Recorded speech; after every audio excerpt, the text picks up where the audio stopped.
నమస్తే welcome to today news. Komaram Bheem Asifabad జిల్లా జైనూరు మండలానికి చెందిన ఓ మహిళా అత్యాచారం కేసు ఇప్పుడు సంచలనంగా మారింది. ఒకరు చేసిన తప్పు ఇరు వర్గాలు దాడులకు దిగారు. అసలేం జరిగింది?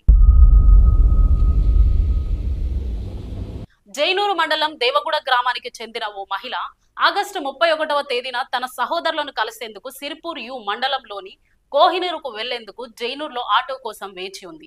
అది గమనించిన auto driver Sheikh Magdum auto ఎక్కించుకున్నాడు. ఆ తరువాత మహిళతో అసభ్యకరంగా మాట్లాడిన షేక్ మగ్దుమ్ అనంతరం ఆమెపై లైంగిక దాడికి ప్రయత్నించాడు.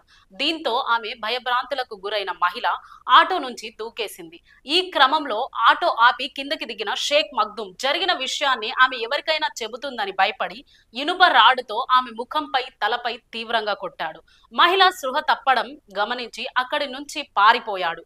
అయితే రోడ్డుపై వెళుతున్న కొందరు వాహనదారులు ఆ మహిళను గుర్తించి